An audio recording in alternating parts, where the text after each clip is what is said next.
টেকাপাড়া খৰাপাড়াতে নদীৰ বুকুতে বালি মাফিয়াৰ তাণ্ডব। একাংশ বালি মাফিয়াই গঢ়ি তুলিছে বালি মহল। বন বিভাগৰ চকুত ধুলি দি একাংশ বালি মাফিয়াই অবৈধভাৱে চলাই গৈছিল বালিৰ অবৈধ বেহা। এই ভয়ংকৰ দৃশ্যৰে মন কৰক কেনেদৰে টেকাপাড়াৰ খৰাপাড়াত নদীৰ বুকুৰ পৰা অবৈধভাৱে বালি খনন কৰি একাংশ বালি মাফিয়াই গঢ়ি তুলিছে বালি মহল। বন বিভাগৰ চকুত ধুলি দি একাংশ বালি মাফিয়াই দীৰ্ঘদিনৰ পৰা অবৈধভাৱে চলাই গৈছিল বালিৰ অবৈধ বেহা। সাংবাদিকৰ দল এটাৰ তত্বাৱধানত পোহৰলৈ আহিল এই ভয়ংকৰ অবৈধ বালি খনন কাৰ্য। লগে লগে সাংবাদিকৰ দলটোৱে বন বিভাগক অৱগত কৰাৰ তাৎক্ষণিকভাৱে বামুণীগাঁও সংমণ্ডলৰ বন বিষয়াৰ নেতৃত্বত টেকাপাড়াৰ বিট অফিচাৰ একশ্যন মোডত। জেচিবি লগাই এফালৰ পৰা ভাঙি চুৰমাৰ কৰিলে অবৈধভাৱে গঢ়ি তোলা বালি মহল। টেকাপাড়া খৰাপাড়াত নদীৰ বুকুত বালি মাফিয়াৰ তাণ্ডব।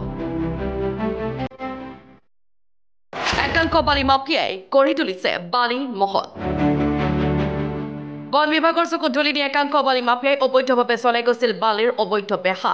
এই ভয়ংকৰ দৃশ্যৰে মন কৰক কেনেদৰে টেকাপাড়াৰ খৰাপাড়াত নদীৰ বুকুৰ পৰা অবৈধভাৱে বালি খনন কৰি একাংশ বালি মাফিয়াই গঢ়ি তুলিছে বালি মহল। বন বিভাগৰ চকুত ধুলি দি একাংশ বালি মাফিয়াই দীৰ্ঘদিনৰ পৰা অবৈধভাৱে চলাই গৈছিল বালিৰ অবৈধ বেহা। সাংবাদিকৰ দল এটাৰ তত্বাৱধানত পোহৰলৈ আহিল এই ভয়ংকৰ অবৈধ বালি খনন কাৰ্য। লগে লগে সাংবাদিকৰ দলটোৱে বন বিভাগক অৱগত কৰাৰ তাৎক্ষণিকভাৱে বামুণীগাঁও সংমণ্ডলৰ বন বিষয়াৰ নেতৃত্বত টেকাপাড়াৰ বিট অফিচাৰ একশ্যন মোডত। জেচিবি লগাই এফালৰ পৰা ভাঙি চুৰমাৰ কৰিলে অবৈধভাৱে গঢ়ি তোলা বালি মহল। টেকাপাড়া খৰাপাড়াত নদীৰ বুকুত বালি মাফিয়াৰ তাণ্ডব। একাংশ বালি মাফিয়াই গঢ়ি তুলিছে বালি মহল। বন বিভাগৰ চকুত ধুলি দি একাংশ বালি মাফিয়াই অবৈধভাৱে চলাই গৈছিল বালিৰ অবৈধ বেহা।